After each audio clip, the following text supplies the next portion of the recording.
Hello guys, कैसे हो आप सब। आशा है कि आप सब अच्छे होंगे। आज हम साइंस की सीरीज में साइंस के काफ़ी इंपॉर्टेंट क्वेश्चन करेंगे जो आने वाले हमारे एग्जाम के लिए काफ़ी इंपॉर्टेंट रहने वाले हैं। सो गाइस, स्टार्ट करते हैं। सबसे पहले क्वेश्चन है, शरीर की सबसे बड़ी ग्रंथि कौन सी है?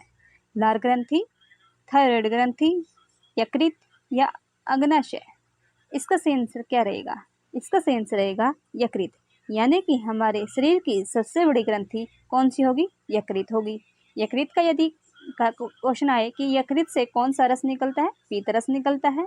और यह हमारे शरीर के का सबसे भारी और आंतरिक भाग है। यानी कि सबसे ज़्यादा वेटेज वाला आंतरिक भाग कौन सा है? वो है हमारा यकृत। इसका वेट कितना होता है? लगभग 1.5 से लेके 2 kg के तक इसका वेट होता है। यदि छोटी ग्रंथि पूछे, जैसे कि इसमें बड़ी पूछी है, बड़ी ग्रंथि कौन सी होगी? यकृत। और छोटी पूछे तो ये होगी पीनियल ग्रंथि। पीनियल ग्रंथि हमारे जो मस्तिष्क है, मस्तिष्क के केंद्र के पास ही पीनियल ग्रंथि होती है, जो क्या होगी? हमारे शरीर की सबसे छोटी ग्रंथि होगी। नेक्स्ट क्वेश्चन है, मनुष्य में मादा जनन अंग से किस हार्मोन का स्राव होता है? Estrogen, progesterone, relaxin? ये सभी कथन सत्य है। इसका सही आंसर क्या रहेगा? इसका सही आंसर रहेगा रिलैक्सिन। कौन सा है? रिलैक्सिन। नेक्स्ट क्वेश्चन देखते हैं, मनुष्य में ऐच्छिक गतियों का नियंत्रण किसके द्वारा किया जाता है? यानी कि हमारे शरीर के अंदर 2 प्रकार से गतियां होती हैं, एक ऐच्छिक गतियां और एक अनैच्छिक गतियां। जो ऐच्छिक गतियां हैं वो किसके द्वारा नियंत्रित की जाती है? सेरिब्रम, थायराइड, सेरेबेलम या इनमें से कोई नहीं। इसका सही आंसर क्या रहेगा? इसका सही आंसर रहेगा ऑप्शन ए, सेरिब्रम। सेरिब्रम हमारे मस्तिष्क का सबसे बड़ा हिस्सा है और ये हमारे शरीर में ऐच्छिक क्रियाओं को नियंत्रित करता है। नेक्स्ट क्वेश्चन है, शरीर का तापक्रम कहाँ नियंत्रित होता है? यानी कि शरीर का जो भी टेम्परेचर है वो कहाँ पर कंट्रोल होगा?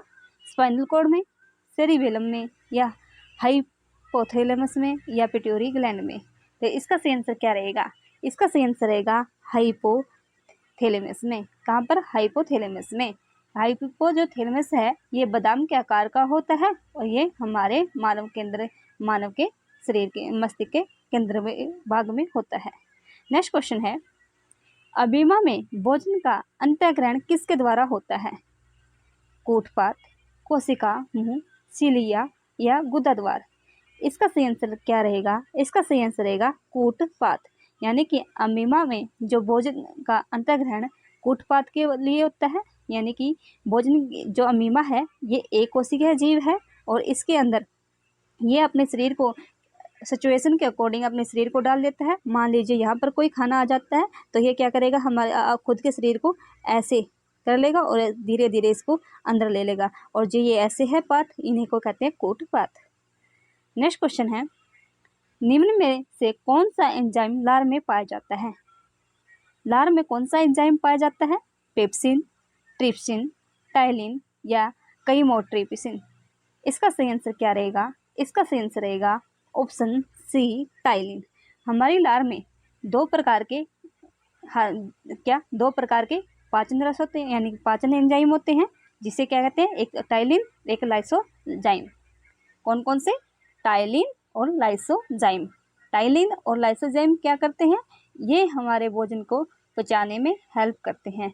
जैसे कि गाइस आप सभी को पता है, जो हमारे भोजन में कार्बोहाइड्रेट होता है उसका पाचन हमारे मुंह में ही हो जाता है, यानी मुख में ही हो जाता है।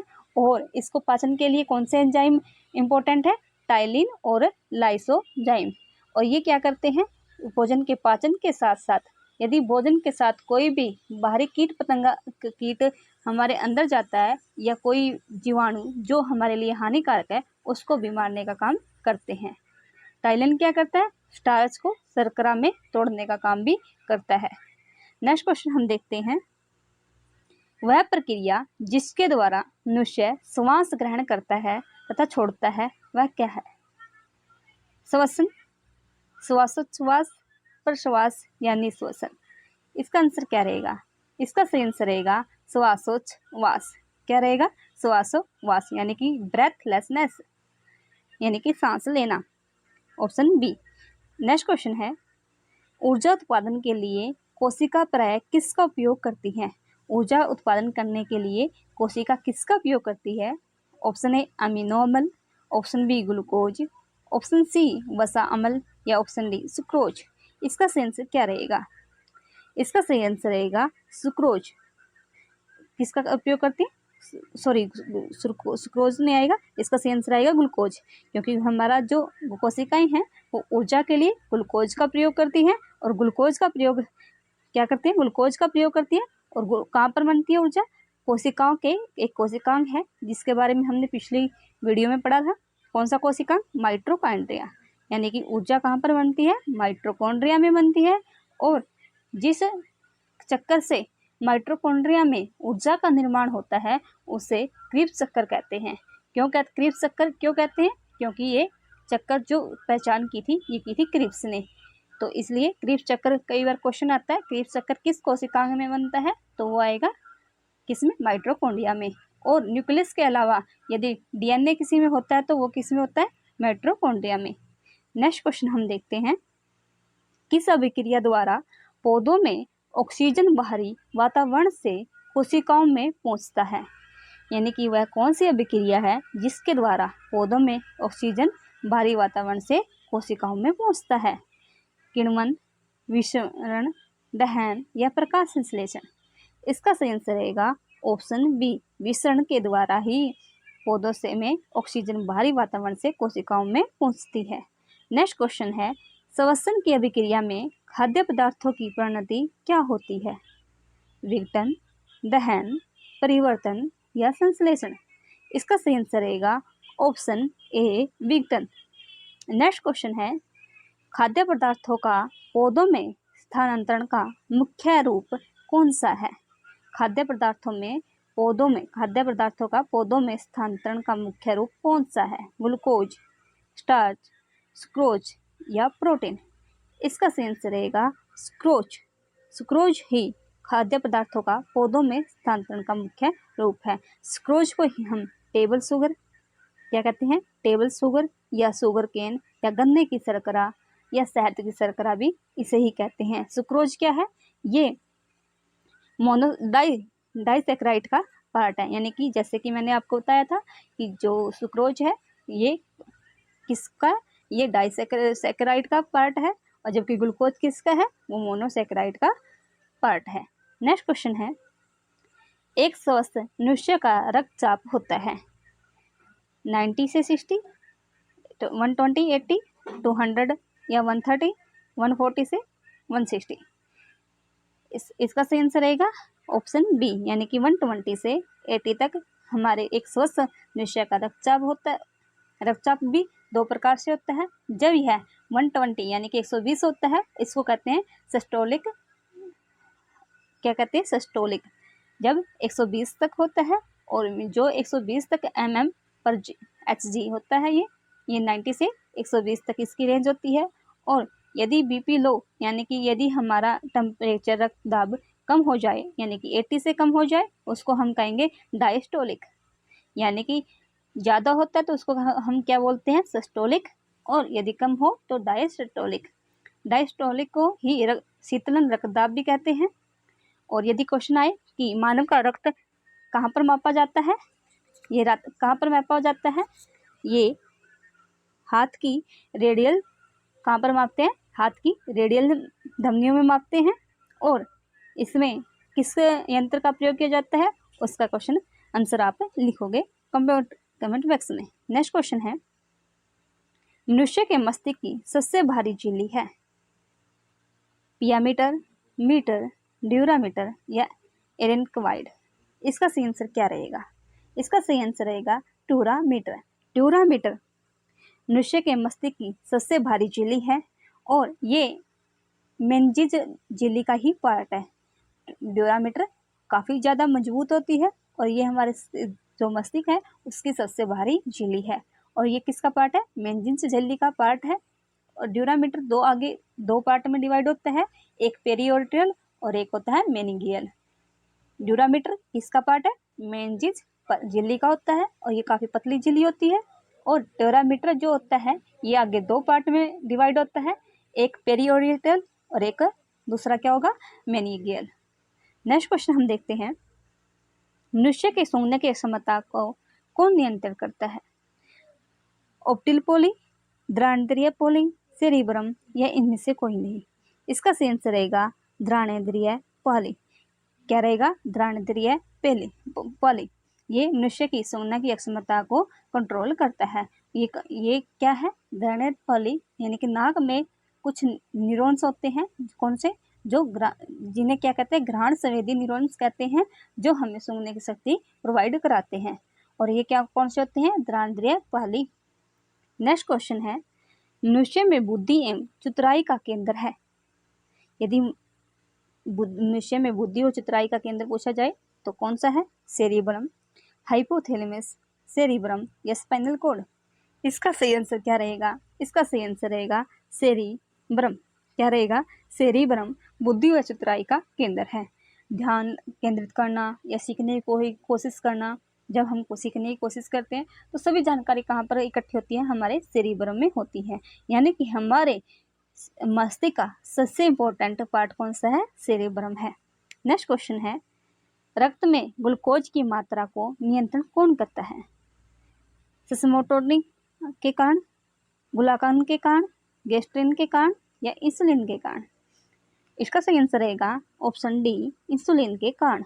रक्त में ग्लूकोज की मात्रा इंसुलिन के कारण ही नियंत्रण में रहती है। जो इंसुलिन है ये एक प्रकार का हार्मोन है और ये इसका निर्माण कहाँ पर होता है? अग्नाशय में। कहाँ पर होता है? अग्नाशय में।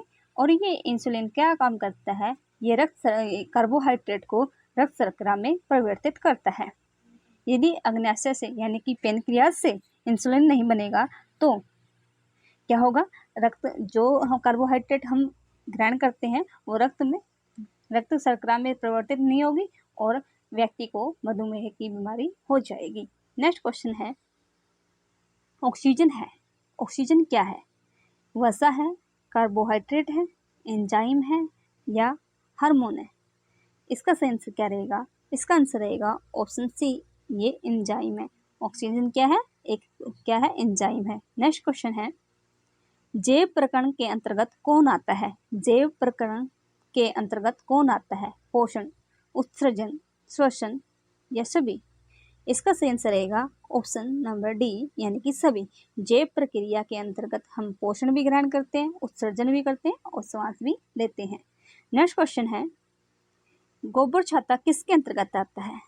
परजीवी, संपोषी, मृतजीवी या परासरणी? इसका सही आंसर रहेगा ऑप्शन सी, मृतजीवी। यानी कि जो गोबर छाता है वो मृतजीवी के अंतर्गत आता है। मृतजीवी कौन होते हैं? इसे कहते हैं सेप्रोटोपस। क्या कहते हैं? मृतजीवों को सेप्रोटोपस कहते हैं। जो अन्य जीवों के अवशेष पर अपना भरण पोषण करते हैं उन्हें ही मृतजीवी या सेप्रोटोपस कहा जाता है। नेक्स्ट क्वेश्चन है, वायुमंडल में सामान्यतः CO2 पाया जाता है। CO2 की मात्रा वायुमंडल में कितनी है? ये पूछा है। 78%, 21%, 4% या 0.03%? इसका सही आंसर क्या रहेगा? यानी कि वायुमंडल में CO2 की मात्रा कितनी होती है? Option D, 0.03%। और यदि क्वेश्चन आए कि नाइट्रोजन की मात्रा कितनी होती है? नाइट्रोजन की मात्रा होती है 78%। ऑक्सीजन की मात्रा कितनी होती है? 21%, यानी कि ये होती है 20.96% होती है। यानी कि लगभग हम कह सकते हैं कि 21% ऑक्सीजन की मात्रा होती है। और आर्गन की मात्रा कितनी होती है? आर्गन जो गैस होती है उसकी 1% होती है। यदि कहे जाए कि नोबल गैस में सबसे ज़्यादा कौन सी गैस हमारे वायुमंडल में मिलती है, तो इसका आंसर आएगा ऑर्गन गैस। कितनी होती है? 1% हमारी ऑक्सीजन बिल्कुल वायुमंडल का 1% होती है। और यदि क्वेश्चन आए कि सबसे हल्की गैस कौन सी होती है, इसका आंसर आएगा हाइड्रोजन। वैसे हीलियम भी काफ़ी हल्की होती है, लेकिन यदि नोबल गैस में सबसे ज़्यादा यूजुअल गैस में आए तो हाइड्रोजन।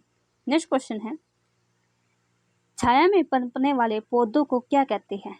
जो छाया में पनपने वाले पौधे हैं उनको क्या कहते हैं?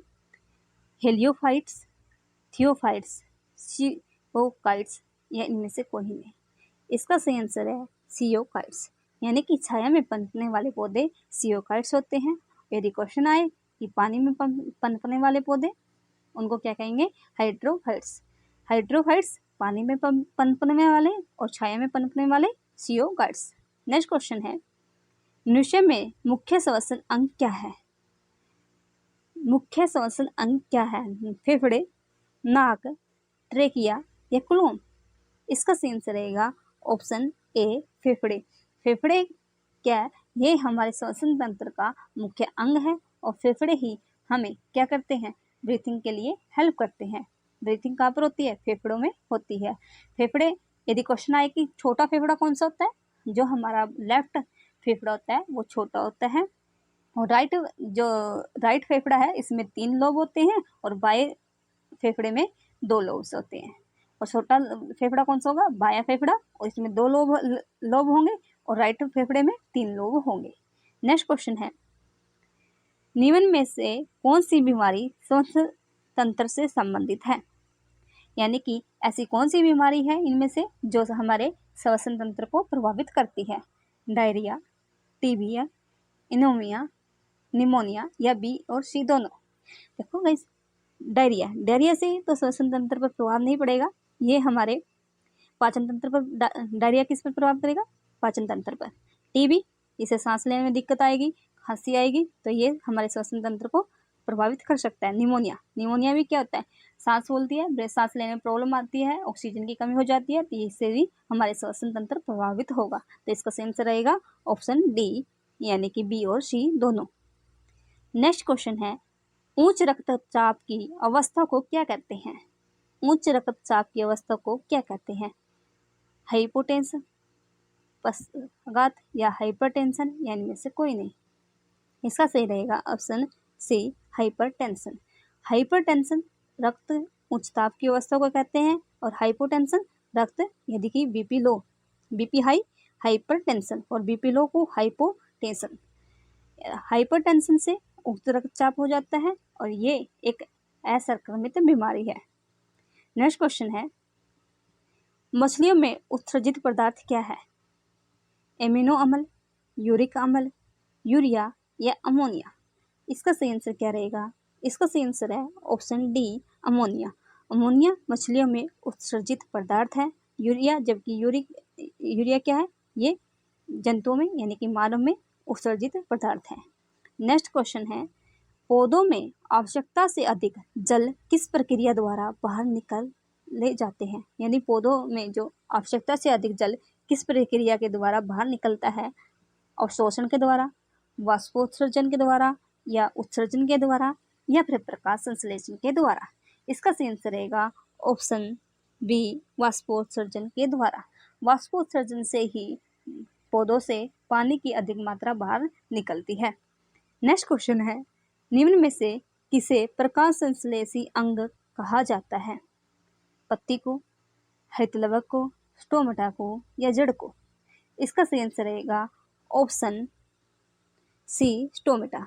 स्टोमेटा यानी कि जो पत्तियों पर छोटे छोटे रंध्र होते हैं या स्टोमेटा होते हैं, वही ही प्रकाश संश्लेषण के लिए हेल्प करते हैं। यानी कि छोटे छोटे जो रद्दर या स्टोमेटा होते हैं, ये कहाँ पर होते हैं? पत्तियों के निचले पार्ट में होते हैं।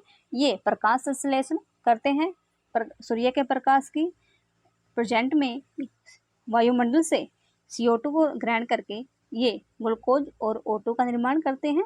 O2 को फ्लोएम के द्वारा ये क्या करते हैं? फ्लोएम के द्वारा जड़ों में पहुंचा दिया जाता है, और O2 को उत्सर्जन के द्वारा बाहर निकाल दिया जाता है।